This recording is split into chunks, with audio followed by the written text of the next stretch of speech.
Et bonjour à toutes et à tous et bienvenue sur la chaîne de Conseil Sport Automobile. Comme vous pouvez le constater derrière moi, les montagnes sont blanches, l'hiver s'installe et on va voir ensemble comment bien le préparer. Mais évidemment, on ne va pas parler de mode, mais on va bien parler de votre auto.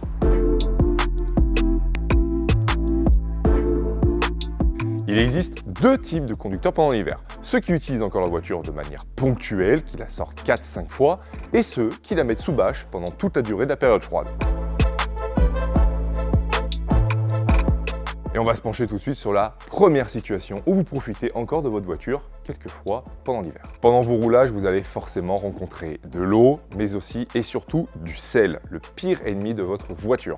Il est donc important de rincer la voiture abondamment, de la nettoyer en profondeur à la fin de chaque sortie. C'est très important. Vous devez laver votre carrosserie, évidemment, afin de la rendre belle et brillante, mais aussi n'oubliez pas vos sous-bassements, vos passages de roues, etc. Ce qui est très important, c'est de les savonner, balancer de l'eau savonneuse chaude et ensuite de rincer abondamment. C'est très important afin de préserver toutes vos parties en acier. Et ensuite, la partie importante aussi de ce nettoyage, c'est évidemment le séchage. Vous ne devez pas remettre la voiture détrempée dans votre box. Si vous faites ça, il y a un risque que l'humidité stagne dans votre box et que la voiture, évidemment, prenne cette humidité pendant plusieurs jours si vous ne la ressortez pas avant quelques semaines. Et ça, c'est encore une fois très mauvais pour les parties en acier.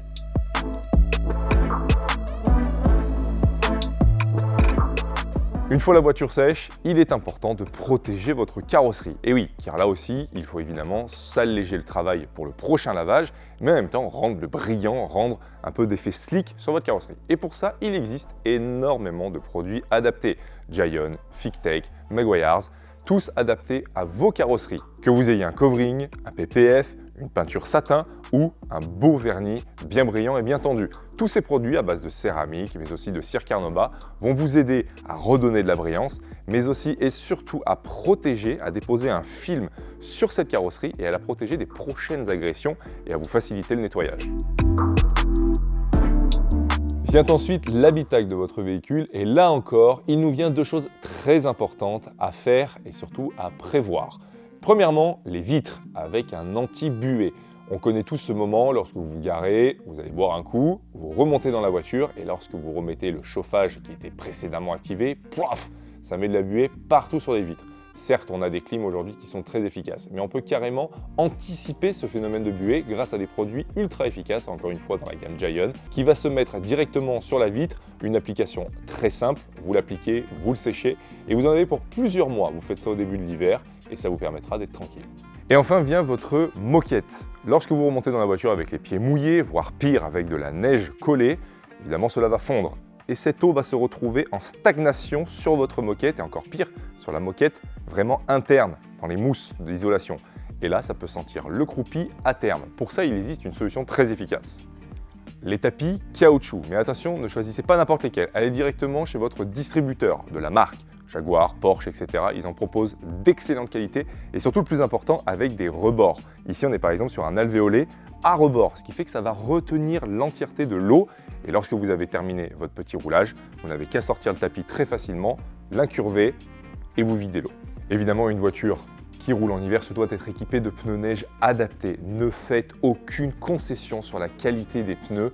Michelin Alpin, Bridgestone Blizzak ou encore Pirelli Soto Zero sont des marques et des pneus adaptés à rouler dans la neige qui vont vous durer et qui surtout feront la différence entre une simple glissade maîtrisée et une glissade qui se termine dans un platane.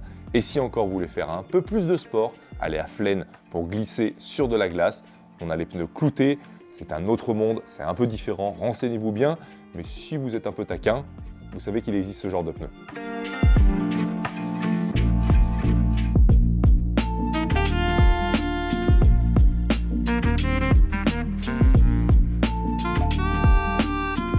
Et on arrive maintenant à la situation numéro 2 où vous positionnez votre voiture une dernière fois dans votre garage avant de la ressortir au printemps.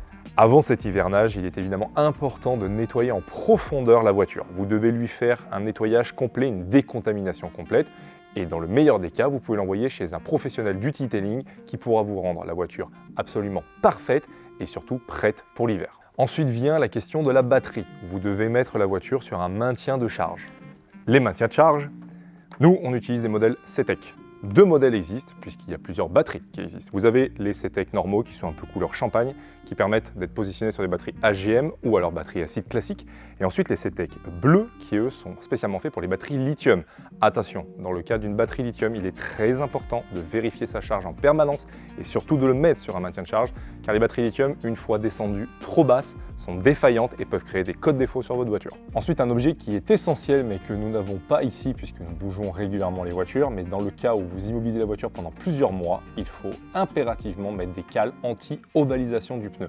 C'est très facile à mettre en place, ça ne coûte pas bien cher et ça vous permettra d'éviter de faire un plat sur votre pneu, ce qui est très mauvais puisque vous allez avoir des vibrations infernales lorsque vous allez reprendre la voiture pendant l'été. Cela abîme évidemment les pneus de performance qui coûtent très cher sur ces voitures et qui vont littéralement vous gâcher la reprise au printemps de votre voiture de sport. Et enfin, le clou du spectacle pour protéger votre carrosserie des agressions des coussinets de votre chat ou tout simplement de la poussière, une bâche. Et pas n'importe quelle bâche. Une bâche en tissu, certainement pas hermétique. Les bâches qui protègent de la pluie, les bâches d'extérieur. Elles ne servent strictement à rien en intérieur et c'est même pire car elle va tout simplement garder la condensation à l'intérieur. Ça va créer une bulle d'humidité autour de votre voiture, conserver l'humidité et potentiellement créer de la rouille à des endroits non désirables. Merci d'avoir regardé cette vidéo. Vous avez maintenant toutes les clés afin de protéger votre voiture ou tout simplement d'en profiter cet hiver en toute sécurité et de la maintenir dans un état impeccable pendant des années. D'ici là, prenez soin de vous et bonne route.